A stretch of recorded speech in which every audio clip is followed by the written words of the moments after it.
Hello. Hello, everybody. Welcome back again to the second workshop of our second day of the event, Introduction to Cybersecurity in the INSEC Club from INSEAS, Morocco.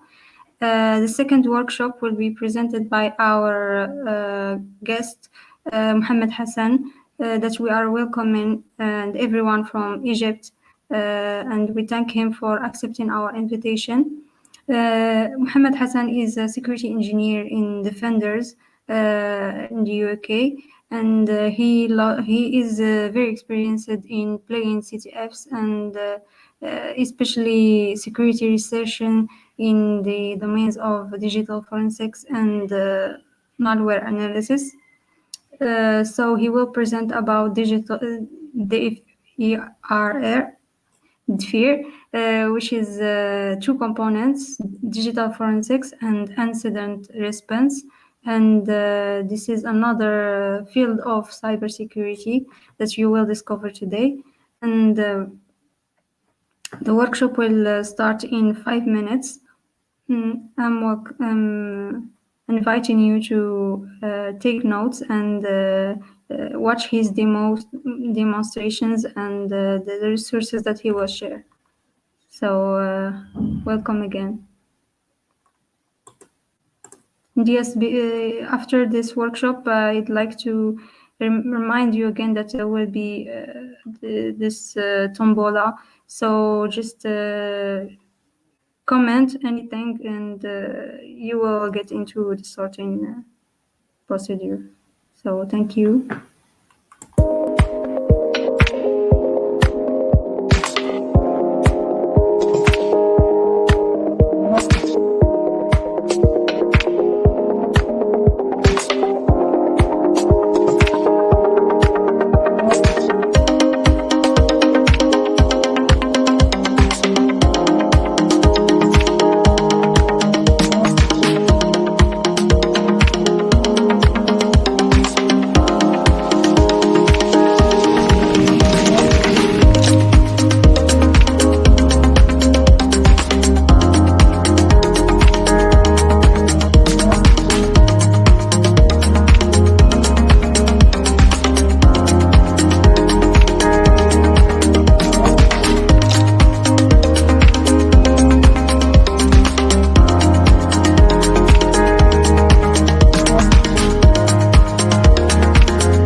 again.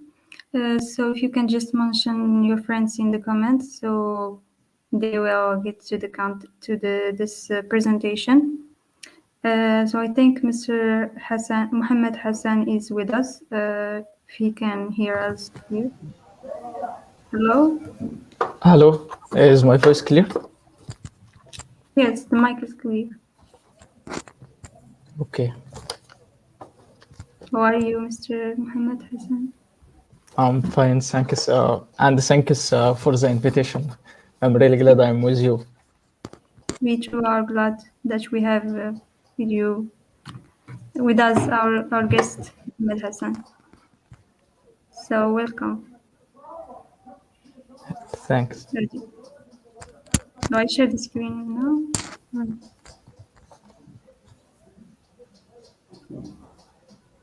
So the screen is clear, I think, for everyone.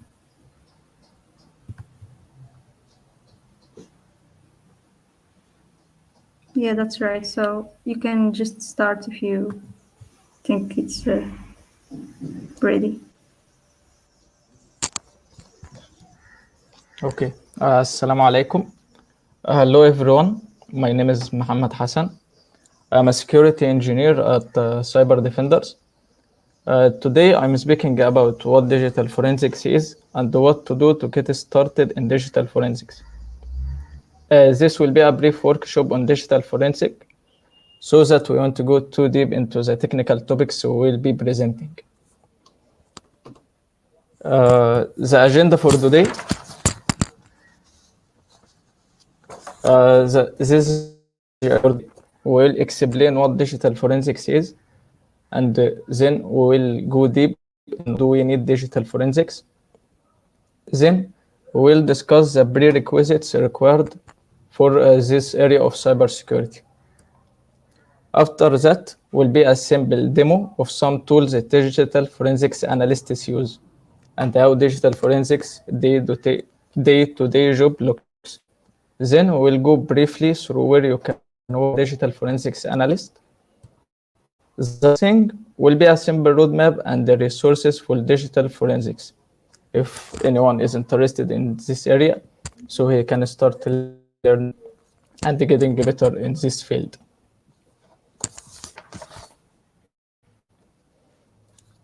The first thing to understand digital forensics, we need to go through the phases of digital forensics process.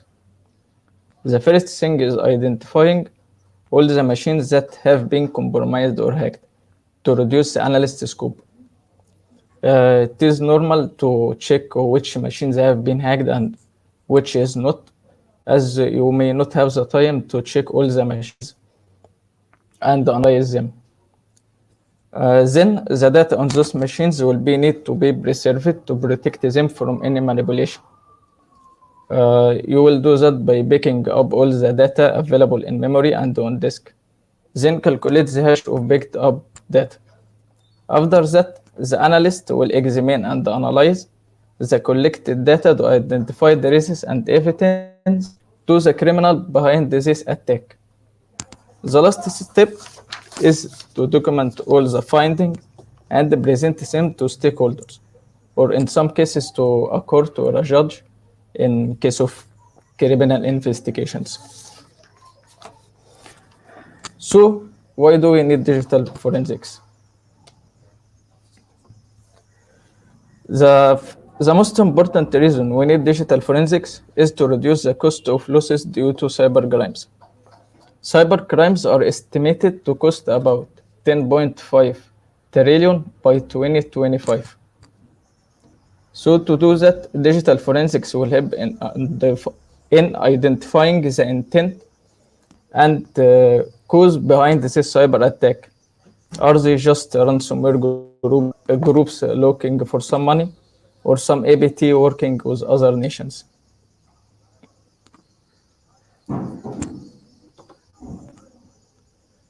And digital forensics also helps as much as penetration testing in improving security, or maybe more.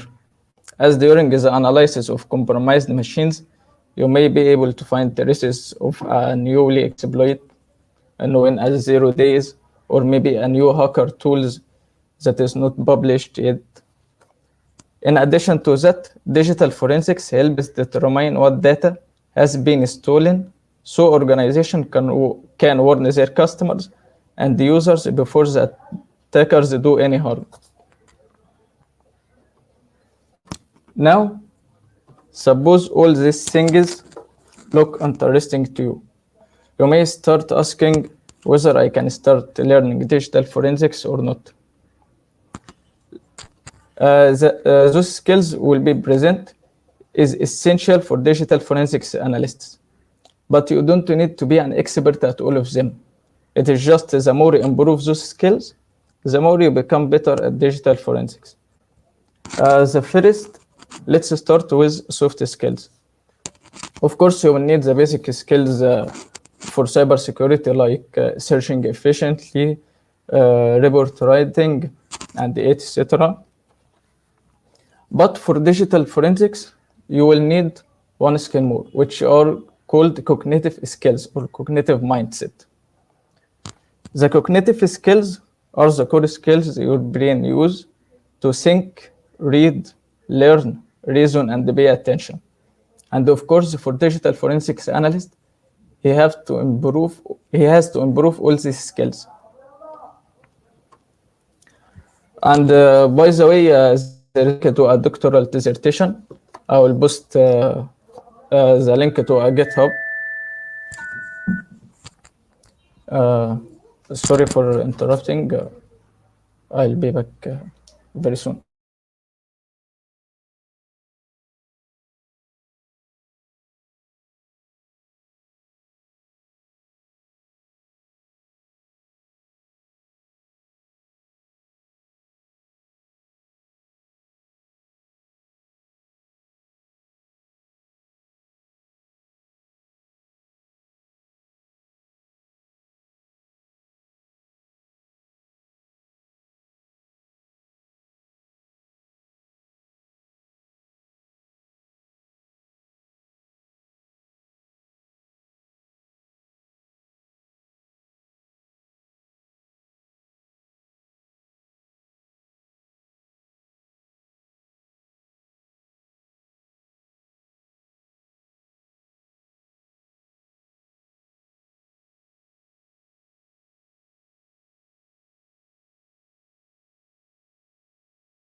Hi guys, sorry for the delay. Let's start with technical skills. Number one, you will need to understand the network, like the type of IP, different type of protocols, TCP, UDP, and uh, and how the traffic looks in the tools like Wireshark. I will be present in the demo, and how to use open source intrusion detection systems like Suricata and Zeek. Number two is understanding operating system internals and structures. You will need the different you will need to know the difference between different operating systems like Linux, Windows. Mac is not so much popular within the enterprise networks. You will need to know how data are stored on the hard drive or in the memory. And there is some files or data within each operating system called artifacts. Each artifact is contains a different set of data. You will need to know what data is in this certain artifacts and etc. Number three is to understand files structure. You will need to understand the structure of different documents, as 91% of targeted attacks involves spear phishing emails containing a malicious PDF or document file. The last one is scripting. As a digital forensics analyst, having the ability to write your own tools will save you much time in tasks that you can automate with a couple of lines of code. Now you may start asking why I need these skills.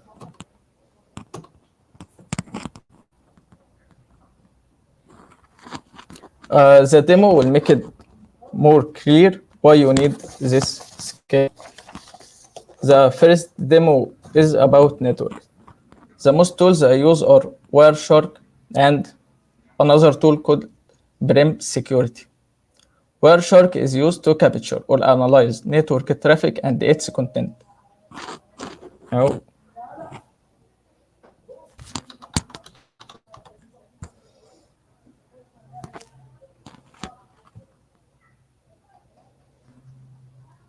this is the user interface of the Wireshark tool, and these are the network adapters available on this VMware machine.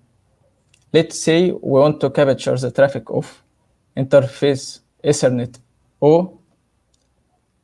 Just double click on the interface you want to capture its traffic, and let's browse to Google maybe.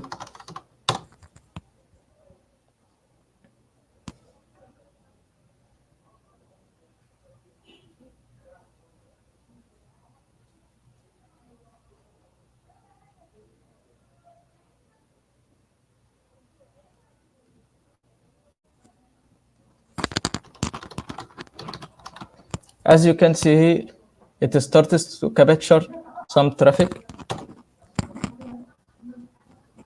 And now after browsing to Google, you can use a feature in Wireshark for searching for certain strings. So you can search for google.com or maybe just Google. In display first, we can choose string and then packet details. As you can see here, it shows the traffic that we're going to google.com. The other tool is Security. Security takes a capture file known as bcap, like this one, then provides a statistics about the content of this bcap.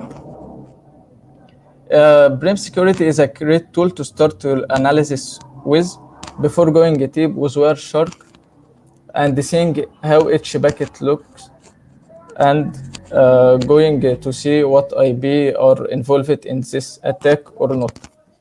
Plus, Security integrates with Suricata, which is an open source intrusion detection system that analyzes the backup for any signature related to malicious activity.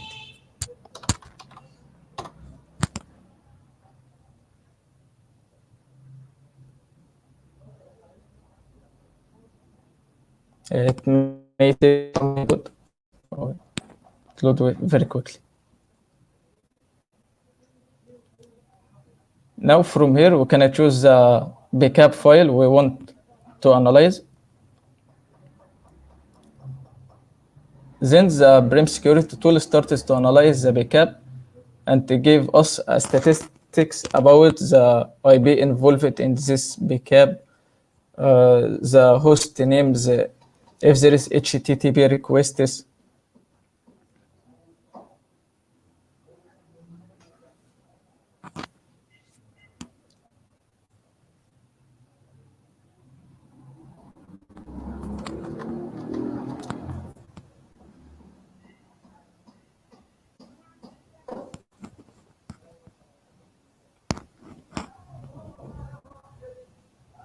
It finishes the analysis. Now, as you can see that there is a 37 HTTP connection request, and there is a 29 DNS connection request. Plus these statistics, there is alerts generated by Suricata.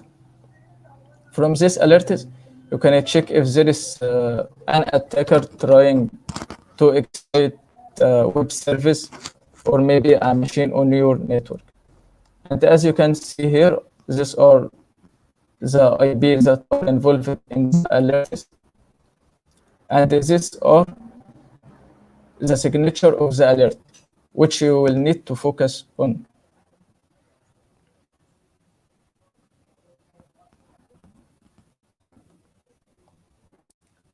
And as you can see here, that is a signature of someone trying to exploit some jar or a Java web service, and Suricata gives alerts about that quickly.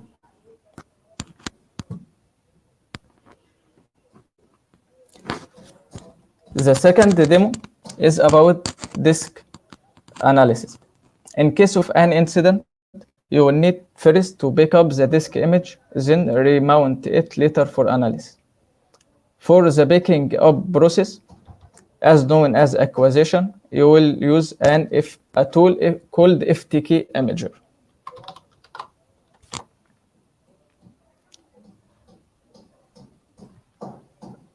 The first thing you will need is to choose the drive or the hard disk you want to back up. You can choose a create disk image from the file menu. Then choose the type of drive you want to back up. To save time, you will choose a logical drive, as the physical drive will generate an image that equal to the size of the hard disk itself. In case of hard disks that are maybe 1 terabyte or 2 terabyte in size, it will consume a lot of time. Then you will choose logical drive. After that, you will need to choose the drive itself. In this machine, there is only the drive C. After that, you will click on finish. Then you will need to add some details about the image itself. You may use different type of the image or extensions, but the most popular one are RAW and E01. Most of times you will go with E01 because this kind of extension, you can compress hard disk and consume little disk space. After that, you will add simple details like case number, evidence number, something to give you a details about this disk image and which incident it is related to. After that, you will choose the destination of the image itself. Will choose desktop, and then the image file name. Then in this text box, you can choose either to split the disk image into smaller images, or maybe keep all the hard disk image in one file. We'll keep it all in one hard file, so we choose 0 for don't fragment. Then we'll choose 9 to make the best compression and give us the smallest size. I will give it in a name like test. One last thing, that FTK imager cannot pick up a disk image that he is working on, that it is working on. That is why it gives us that error. Anyway, it will take much time to pick up a disk image. You might try to check it on your VMware. But let's say that we picked up a hard disk and we want to start analysis it now. All you will need to do is from FTK Imager 2, you can choose to add items item, and then from image file, you will choose the image that you just picked up from the hard disk, and it will show something like that. It will give you the hard disk itself, the directory structure itself that were in the hard disk, and all the files, and the folders or the files that have the red X on them, that was a deleted files from hard disk, but not were completely deleted. That the recovery tools can return them back. And there is another great tool called Arsenal Image Mounter.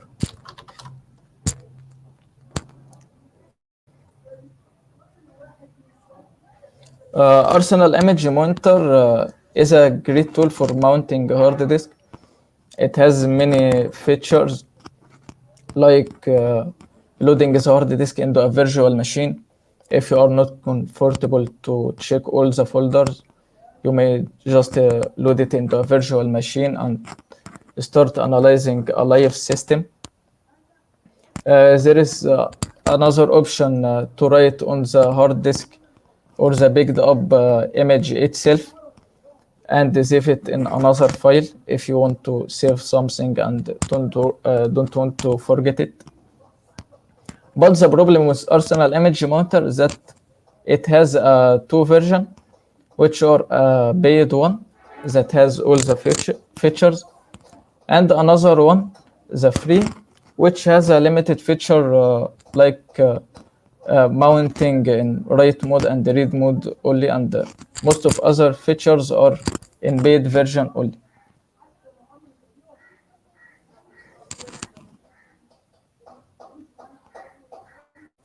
Need to install some driver at first to work correctly. This is the user interface of Arsenal Image Mounter. You can choose mount disk, then choose the disk image that you had picked up, and it will create a virtual drive like C, and then you can start analyzing this hard disk like FTK image. The third demo is about memory forensics. Memory forensics has the most popular tool, which is volatility. This one considered maybe the only one to use while in memory forensics investigations. Regarding the memory forensics process, you follow the same steps as disk analysis, but with different tools. First, you start acquisition with a tool like Belkasoft RAM Capturer to capture all the data present in the memory itself. Check.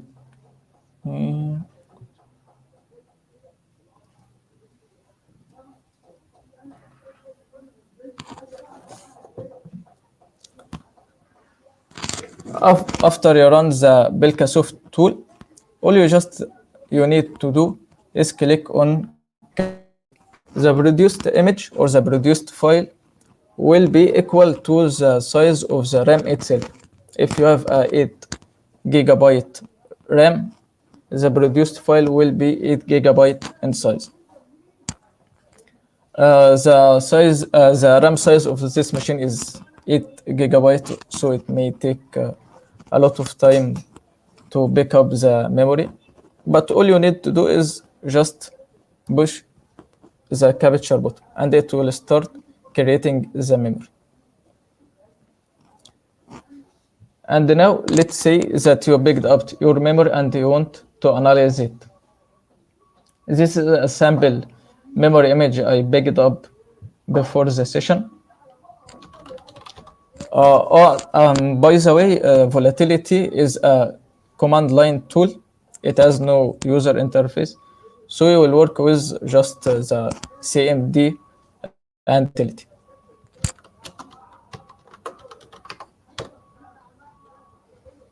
There are two versions of volatility, volatility 2 and volatility 3. They have the same features, but slightly different in their syntax.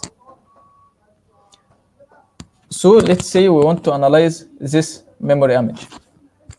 All you will need to do is run volatility, then you will add the argument -f, then specify the file you want to analyze. In this case, we'll analyze bob.vm. The first plugin or the first command you will need to run is image info. This plugin will start to analyze the image to determine what is the operating system of this memory dump, and when this memory dump was taken. But the most important details we will need to use is the profile or the operating system of this memory dump. By the way, volatility 2 just make a scan or analysis of the memory image, looking for some signatures of operating system, and then give a suggestion about the operating of memory dump. And sometimes the operating system or the profiles given by volatility are not the correct one to use.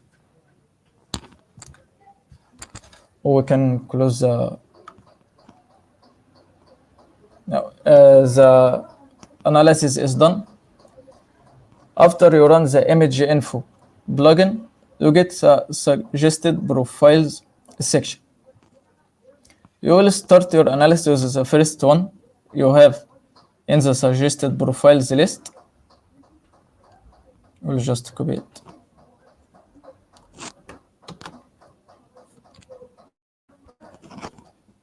Now, the first thing you will need to do, maybe check the running process in the memory, or maybe the open network connection. So to do that, you will run the same command, but with different plugins. For other plugins to run than image info, you will need to specify another argument, which is the profile we just got from image info plugin.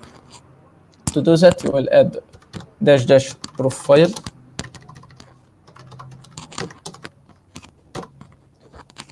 then an equal mark, then add the profile you just. Then you may run a plugin like bscan to list all the processes that were running during the acquisition of memory image.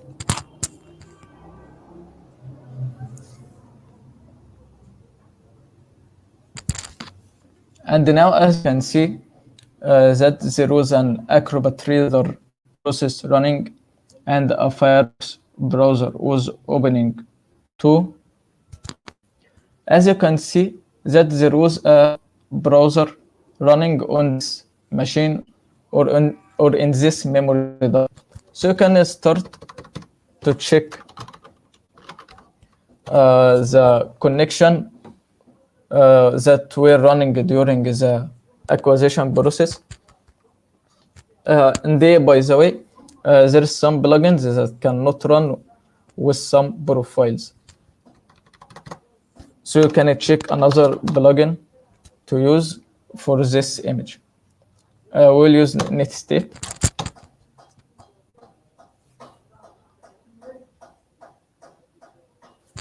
This one is not working too.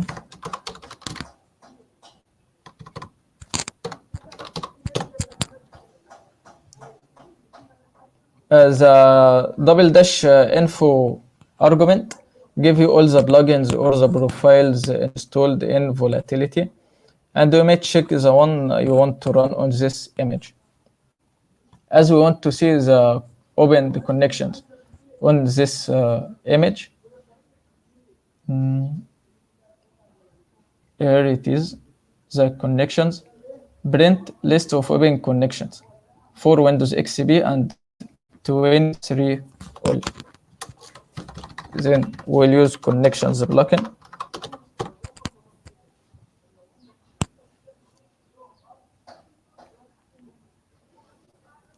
As you can see, there were some connection opened to foreign addresses or public addresses, and this column represents the process PID that opening this connection.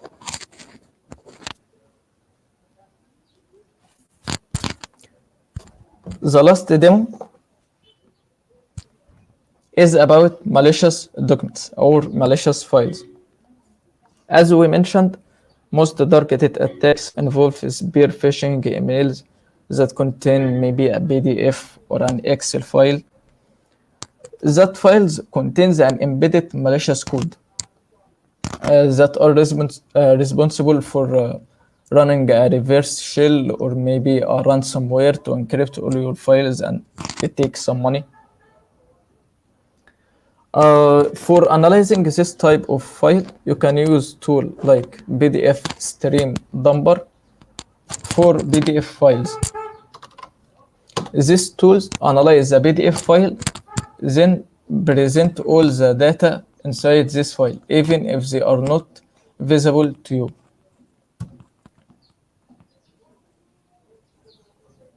We have this PDF file, we can check.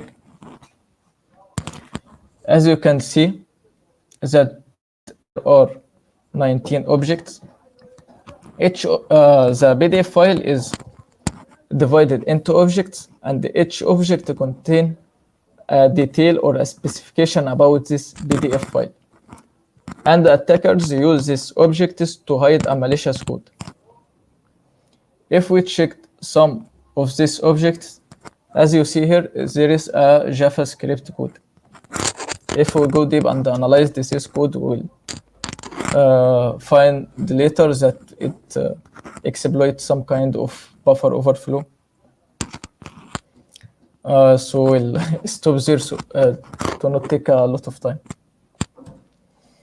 Another tool for Excel and document file, there is a package or suite called OLE tools. OLE tools like volatility is a command line tools too.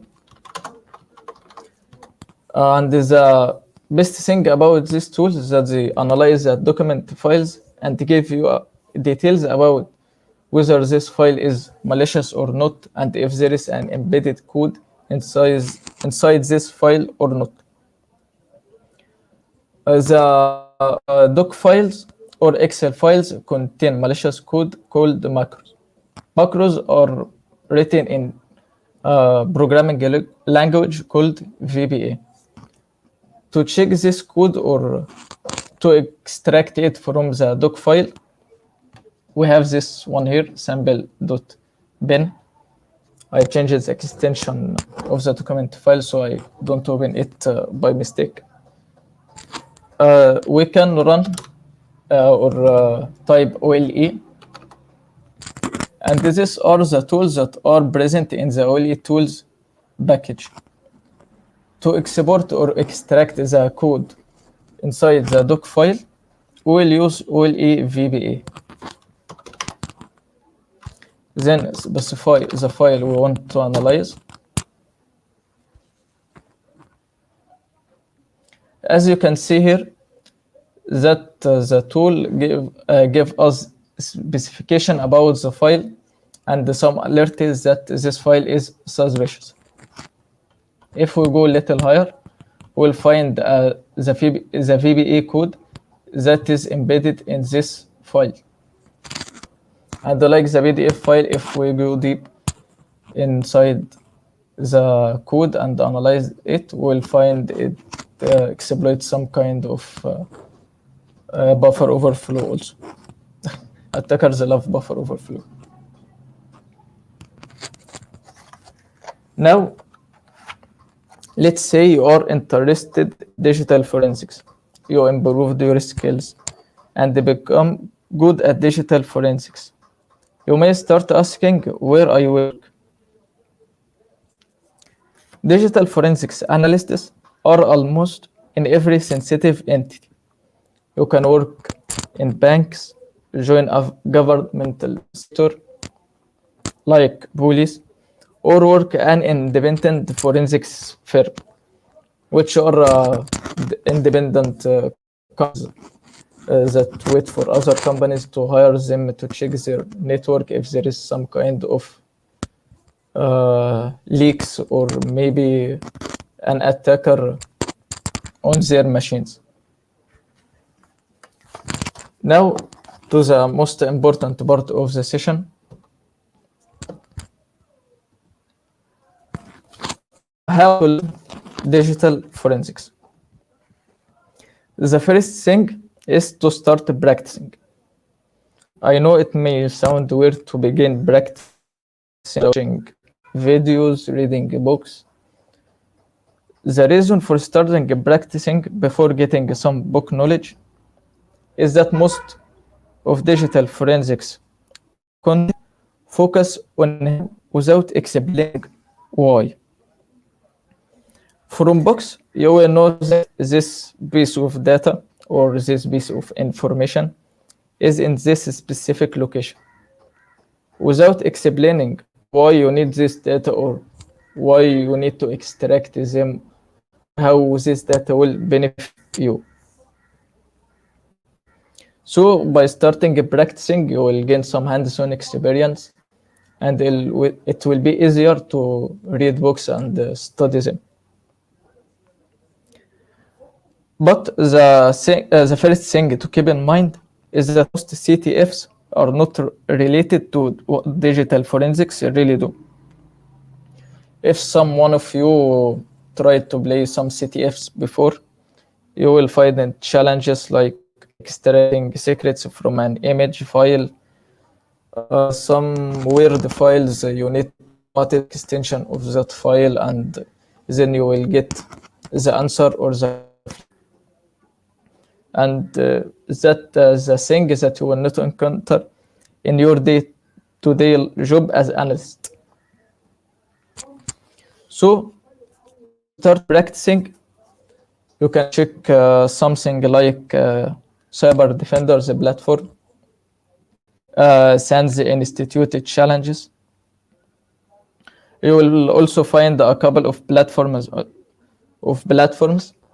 I will share the GitHub link with the organizer to share it with you, so you can return back to the slides and check the resources for if you want to practice and learn digital forensics.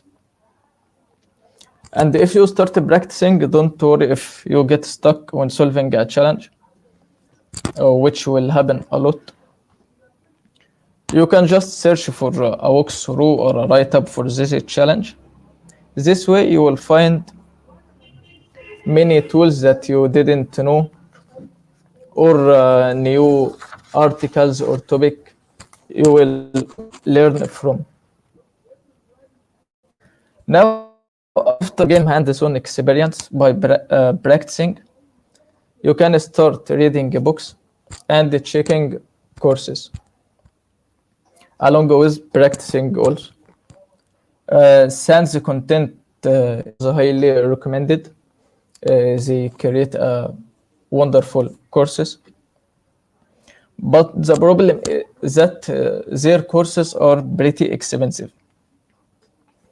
What I do to overcome this problem, that I check the topic's headline, that this topic is called memory forensics or maybe PDF forensics.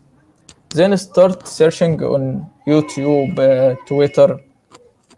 Just type PDF forensics in Google, will read you a lot of resources and the blogs that will help you a lot.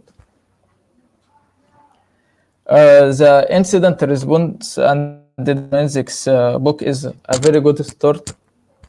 You can check it first for the SANS roadmap.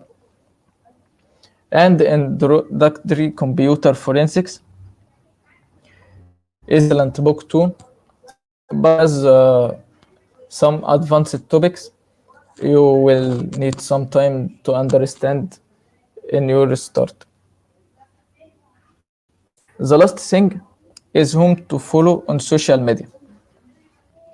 Of course, you need to follow some experts in this field to get to know what is new in this field, what experts are newly discovered.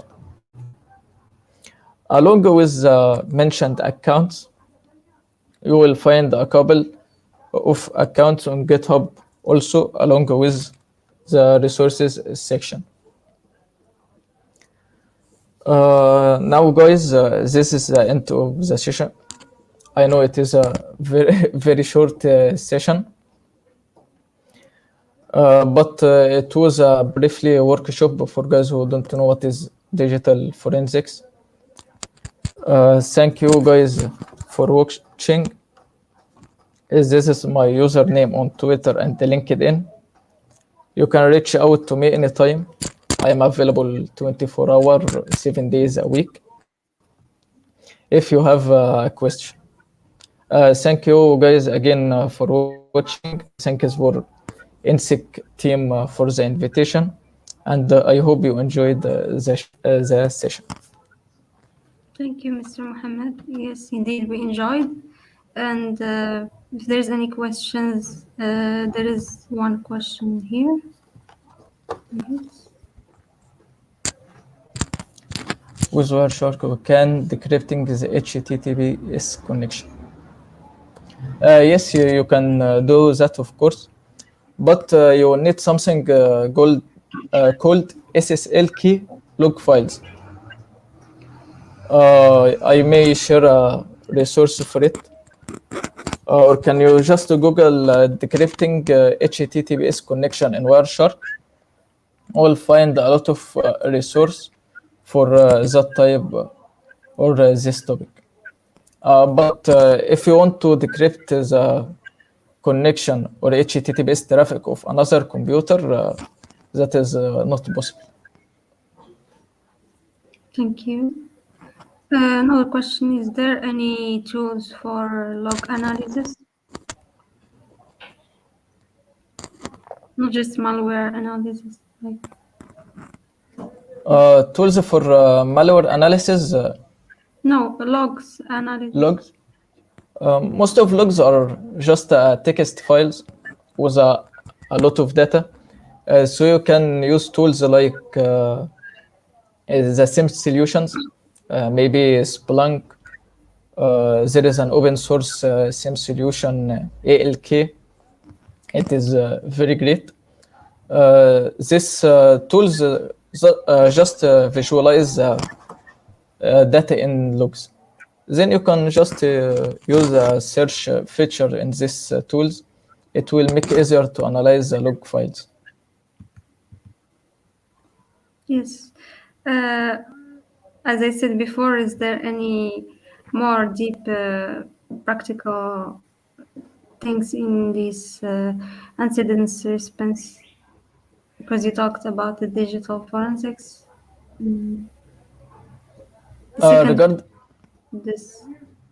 Yes.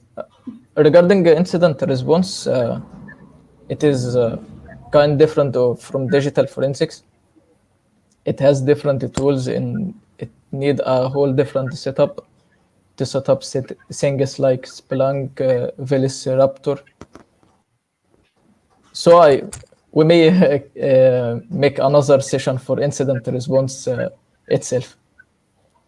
Yes, so it's another big topic. It's another component. Yeah, it Thank will you. combine both of the topics in the same session. Is there any other questions for the audience?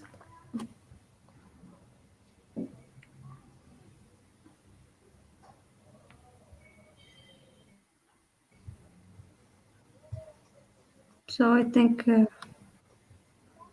that's all for the questions. Yes. Okay. So thank you very much, Thank Mr. you. Mohammed. Thank you again for the invitation. I really enjoyed the experience, and to hope there will be more sessions in the future. Yes, and good luck too in your career and in the CTFs. Thank you, Sam. Good luck for you too. You are Thank you. doing a great work, guys. Thank you.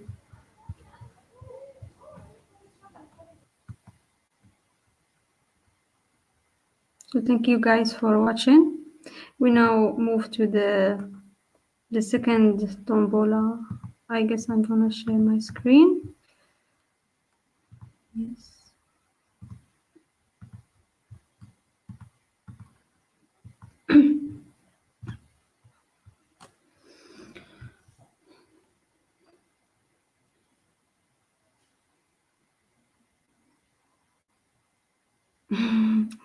So we are happy for our first winner, Saif Shalabi.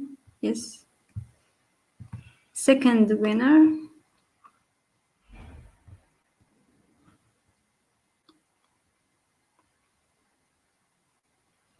Karim Arad.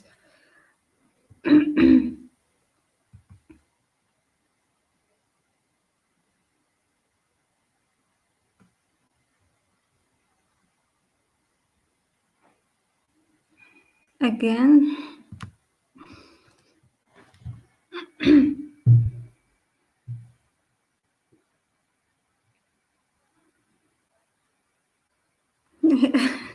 Again in Facebook profile.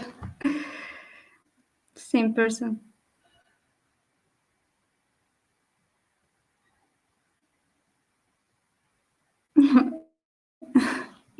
Mohammed Hasan. Yeah, so I think I will stop this. Yeah, even we have 3 winners, but I just redone this. Yeah, Mohammed Hassan has won again. Has won the prize. So we have 3 access to the Quick Labs platform in this competition we do in this live. So if you don't if we don't get your informations, you can just contact the support if you want to get the credentials. So that's it for this workshop, and I will meet you again, guys, in the third workshop, the last one for this second day, by Said Bouchkaren, that will talk about SQL injections. So thank you guys for watching. We will stop again the live session. So happy day.